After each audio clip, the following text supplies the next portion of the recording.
এত সবজি কাটা দেখে বুঝতেই পারছো আজ বানিয়েছিলাম সাম্বার ডাল। সাম্বার ডালের জন্য যে ডালটা আমি ইউজ করি সেটা হচ্ছে তোমার তুর ডাল বা অড়হর ডাল, যেটাকে আমি আগে থেকেই কিন্তু জল দিয়ে ভিজিয়ে রেখেছি। লাগবে কারি পাতা, বেশ কিছুটা কারি পাতা। সাম্বার ডালের যেটা মেন স্মেল ক্রিয়েট করে সেটা হচ্ছে কারি পাতা।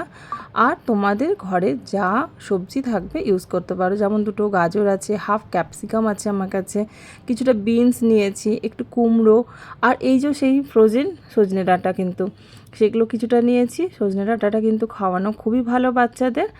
আর নেবো একটুখানি কুমড়ো, টমেটো, আলু, পেঁয়াজ, এগুলো যেরকম সবজি থাকবে বাড়িতে সেরকম সবজি কিন্তু নিতে পারো তোমরা।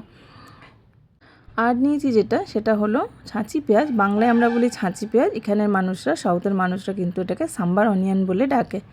নিয়েছি রসুন। ছাঁচি পেঁয়াজ কিন্তু শরীরকে খুব ঠান্ডা রাখে, রসুনও কিন্তু সর্দি কাশির ক্ষেত্রে ভালো উপকার দেয়। সব সবজিগুলোকে নিয়ে আমরা কিন্তু একটু ভালো করে কেটে পরিষ্কার করে নিয়ে আসি।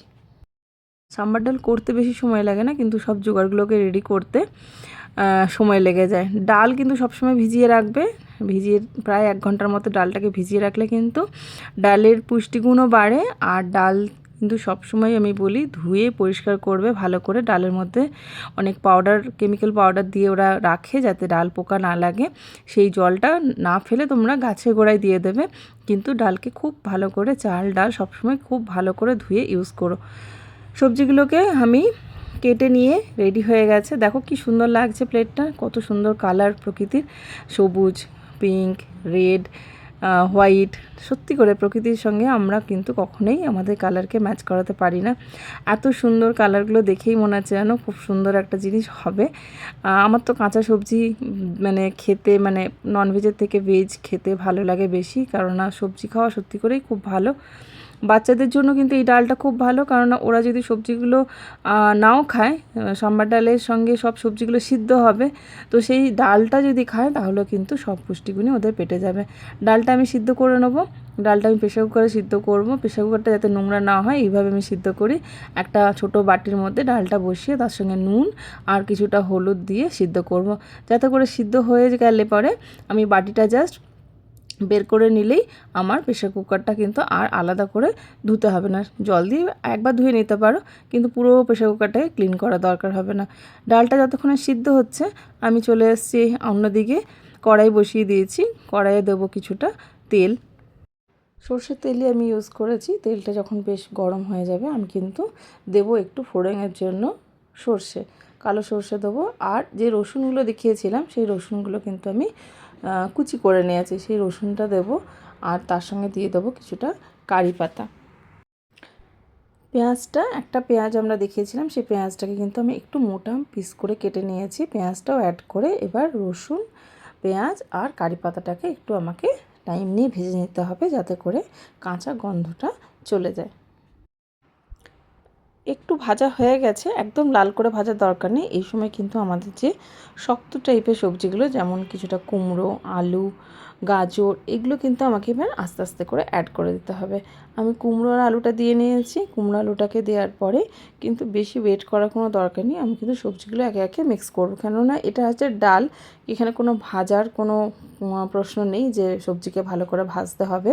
অ্যাকচুয়ালি সিদ্ধ করলেই হয়ে যাবে। প্রেসার কুকারে সিদ্ধ করলে কি হয়, সব সবজি একসঙ্গে সিদ্ধ করলে কোনোটা শক্ত হয়, কোনোটা গলে যায়।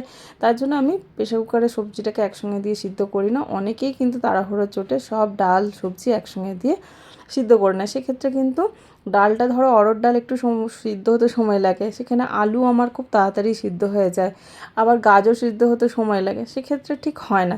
তার জন্য আমি আস্তে হালকা একটু ভেজে কী করব, সবজিগুলোকে দিয়ে জল দিয়ে দেবো। তো তাই জন্যই আমি কুমড়ো আর আলু আর গাজরটা দিয়েছি। এবার সবজিগুলো যদি তাড়াতাড়ি নরম হয়ে যায় তার জন্য আমি কিন্তু একটু নুন অ্যাড করে নেবো। নুন অ্যাড করে নিয়ে আর একটু নাড়ব। কিছুক্ষণ আমার হয়ে গেছে। এবার আমি কিন্তু বাকি যে সবজিগুলো আমার আছে সেগুলো আস্তে আস্তে কিন্তু অ্যাড করতে থাকবো। তার মধ্যে প্রথম হচ্ছে বিনসটাকে দিয়ে দিচ্ছি আমি। বিনস দেওয়ার পর বাকি সবজিগুলো আমি একে একে দিয়ে দেবো, যেমন তোমার ডাঁটা, তারপরে তোমার ক্যাপসিকাম, টমেটো, সাম্বার অনিয়ন, সব সবজিগুলোকেই আবার আস্তে আস্তে অ্যাড করে একটু নুন হলুদ দিয়ে চাপা দিয়ে দিয়ে রেখে দেবো। আর এইদিকে দেখো আমার ডালও সিদ্ধ হয়ে গেছে। ডাল এইভাবে সিদ্ধ করলে কিন্তু প্রেশার কুকারটা সত্যি করে তোমাকে আরেকবার করে ধুতে হবে না। তো ডালটা আমি বের করে নিচ্ছি। এই যে ডাল আর ডালের যে জল, সেই জল সমেত ডালটাকে আমি এবার কিন্তু সবজিতে অ্যাড করে দেবো। সবজির সঙ্গে আমি ওই সেদ্ধ ডালটা এবার অ্যাড করে দিলাম। এরপরে কিছুক্ষণ আমাকে সবজি আর ডালটাকে একসঙ্গে হতে দিতে হবে। তাহলে কী হবে, সবজির সঙ্গে যে নুন, ডাল, হলুদ এগুলো কিন্তু সব একসঙ্গে একটু টাইম নিয়ে সিদ্ধ হয়ে যাবে। আর একটু তোমাদের যদি মনে হয় ডালের থিকনেসটা বেশি হয়ে যাচ্ছে, তাহলে কিন্তু কম বেশি সেরকম নিজের সুবিধা মতো তোমরা জলটা অ্যাড করে নেবে। আর তার সঙ্গে নুনটা দেখে পরে একটু চেক করে দিয়ে দেবে। সব অ্যাড করার পর আমি একটু চাপা দিয়ে দিলাম, কিছুক্ষণ হতে দেবো। চিয়ার ডালটাকে কিন্তু আমি প্রায় 10 মিনিট হতে দিয়েছিলাম। তারপরে আমি ঢাকা খুলে দেখাচ্ছি। চিনি অ্যাড করলাম কিছুটা, আর কিছুটা সাম্বার মশলা, যেটা তোমার নানা রকম ব্র্যান্ডের পাওয়া যায়, নিজেদের সুবিধা মতো কিনতে পারো। কিছুটা কারি পাতা, ব্যাস। আর কিন্তু দিতে হবে আমাকে একটুখানি ঘি, তাহলেই আমার রান্না কমপ্লিট। নিজেদের পছন্দ মতো কিন্তু ডালের থিকনেসটা রেখো। যদি মনে হয় একটু পাতলা খাবে, তাহলে একটু জল, গরম জল করে অ্যাড করে নিও। অ্যাড করে দিলাম কিছুটা ঘি। আমার রান্না প্রায় কমপ্লিট। আর এটাও তোমাকে বলতে পারি যে একটা সব সমেত সবজি দিয়ে ডাল করলে আর কিন্তু কিচ্ছু লাগবে না। এই সাম্বার ডাল আর রাইসই তোমরা খেতে পারবে, মানে সাম্বার ডাল আর ভাত তোমরা একসঙ্গে খেতে পারবে। সঙ্গে যদি তোমাদের মনে হয় একটু আলু ভাজা খেতে পারো, বা একটু পাঁপড় ভাজা, এই টাইপের কিছু থাকলেই হবে। আর যদি না থাকে কোনো অসুবিধা নেই। এই ডাল আর ভাত কিন্তু সত্যি করে খুব হেলদি, খুব পুষ্টিকর, খেতেও ভাল লাগে। আর কিন্তু জোগাড়গুলো যদি আমাদের সব থাকে, তাহলে কিন্তু খুব তাড়াতাড়িও হয়ে যায়।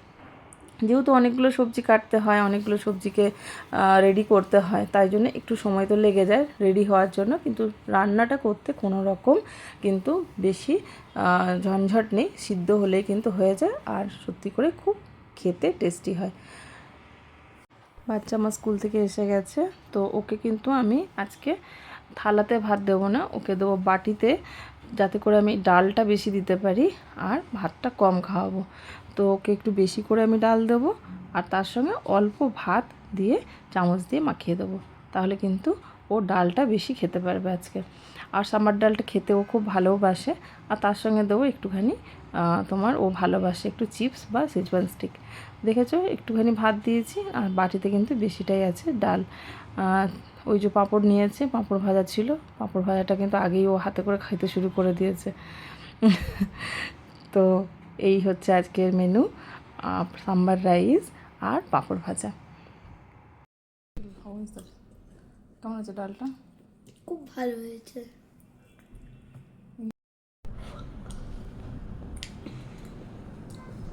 কী দিয়ে খাচ্ছ? Eating with sambar dal and rice. কেমন হয়েছে খেতে? It is very tasty. ঝাল হয়েছে? No, Mash the vegetables and eat.